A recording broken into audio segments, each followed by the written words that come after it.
Alright guys, so before we come to you with another video, shout outs to the whole LDBC. So in this video, man, I kind of want to just tap into the Commey Beltran fight and what I wish us African fighters would stop doing, because I was thinking about this, uh, I was thinking about just the way we fight, in general. And so, yeah. But anyhow, you know, Richard Commey in that fight, he basically made it too much of a dirty fight, and he didn't need to make it a dirty fight. All he needed to do was manage his distance and just clip him. I mean, in the first round, he clipped him and he dropped him. And,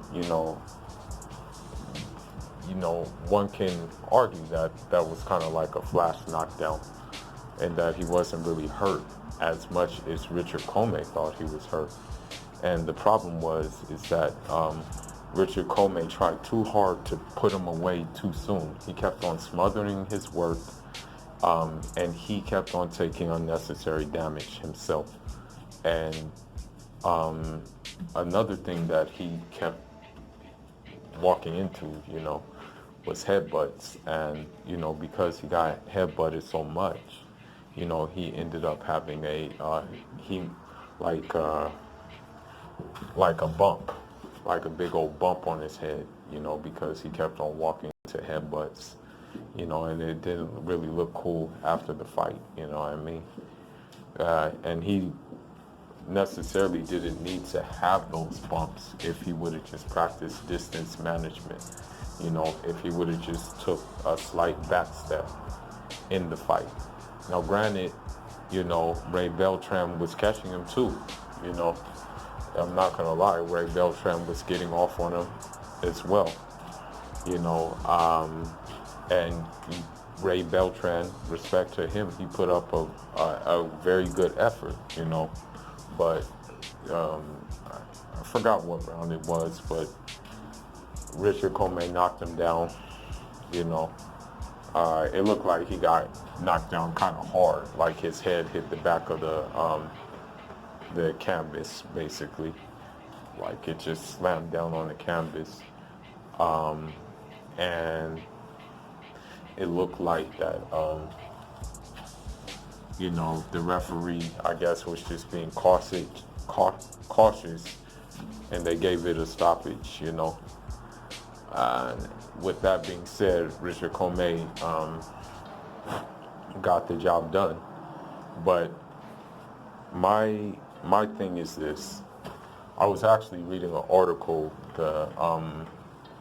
like a couple of minutes ago about like the typical stereotype about boxers, and the African boxer from America, he fell into the category of being slick, athletic, elusive, stylistically, whereas the fighter from Africa fit into the category of being tough, durable, sturdy, and quote unquote muscular. And that's what we saw with Richard Commey. But what I would want from us African boxers is for us to just tap into what African descendants who box here do. Tap in and take some of that and add that to our game. And what I mean by that is like the slickness and the elusiveness and the athletic ability. I want us to tap into that more. And in my style of boxing, I incorporate that for sure, without a doubt. Like, I'd rather keep my everything intact, than just go full-fledged and like risk like talking like this in the future. Like, unfortunately, Terry Norris, he talks like this, like, no, I was a great fighter, man. Yeah, I guess it's like, it is what it is. Like, yeah, I don't want to talk like that in the future, And I would say the only uh, African descended boxer from mainland Africa doing this, this elusive, slick, just pure boxing style is,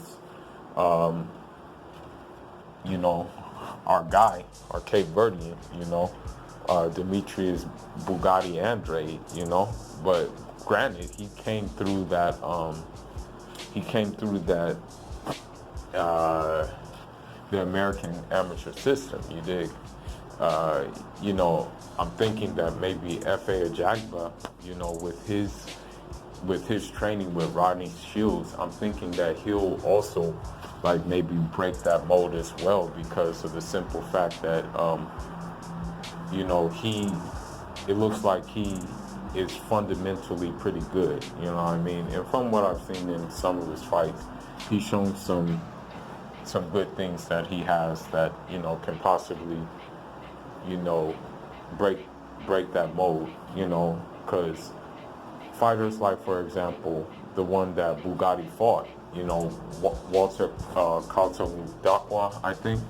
The thing is with him is he was just like durable, man. I mean, he got knocked down so much, but he just kept on getting back up, and that's, you know, durable. But you know, we need to add some which we'll call it to that. We need to add some flair to that. We need to add some special effects to that durability that we have, you know? That's what I'm saying, basically. And I would like to see that more from us. And then another fighter who, you know, comes to mind, who just wants to come forward and just wants to take unnecessary risks most of the time. And that's why he got knocked out by Calvin Smith, because he thought he can just like walk into the field without hiding in the bushes and attacking, is Hassan Ndam. Like, Hassan Ndam did the same exact thing, you know. And I'm thinking to myself, like, why don't you just like, instead of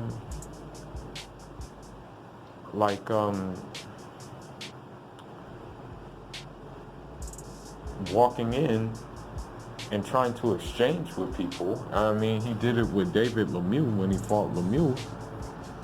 Just outbox for a little while and then go in for the kill. You know, break the guys down.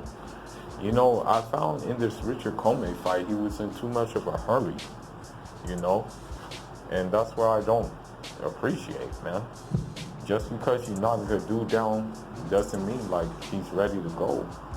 You know, just wait your time. That's all you gotta do, is just wait your time, man, and then it will come. As long as you do things the right way. I mean, I can't really think of any other African boxer who, you know, really exhibits the elusiveness and the slickness that a boxer from you know, here, from America exhibits, you know. So, I mean, I think I know what the deal is with that being the case, is the simple fact that, you know, African coaches, you know, African boxing trainers just simply, although they're plugged into, I want to say, although they are plugged into to the American boxing and stuff like that. They know about Ali, of course. They know about Mayweather and stuff like that. Back on the continent, I don't think they know how to really train in that style. You know what I mean? And it would be nice if, you know, more training took place in that style. That more of them would take the initiative to do what is necessary, so we can have more elusive but yet sturdy and durable fighters, you know, because when you combine that combination, you know, you have a fighter that basically you have just a well-rounded fighter who has instead of having plan A through B, they probably now, with like solid defensive fundamentals and good footwork, now have plan A through E, you know what I mean?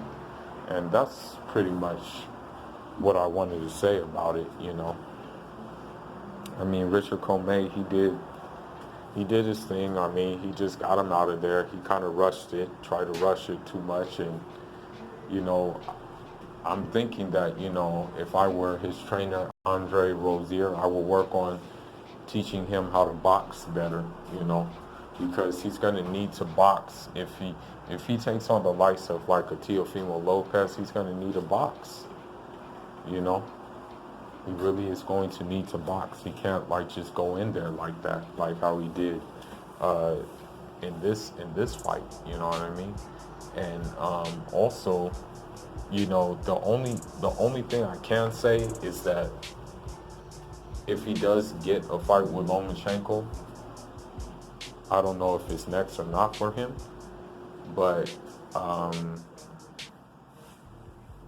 if he does get it, maybe, just maybe, his style that he has would work in his favor because of the simple fact that that style gave Orlando Salido the W, and so maybe the way he fought Ray Beltran, it can possibly be of an asset against a fighter like Lomachenko who doesn't really like pressure like that, But I'm just saying that, us African boxers, and I'm thankful that I've had the privilege of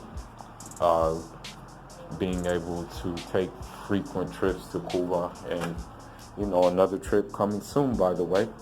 I hope you guys checked out my last videos that I posted with Cuba. I got some more that I'm gonna post, so stay tuned for those. And from being over there and learning in that system, I just incorporated it into my own, with the warrior mentality still remaining, but just being responsible as far as the defensive duties is concerned.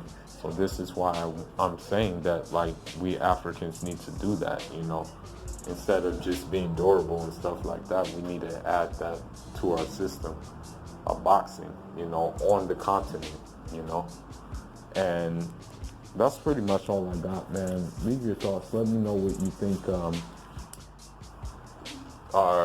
Richard Commey is going to do next. Let me know if you think he's going to just take a little time off because of that little lump he suffered, or let me know if you think he's going to get right back in there. And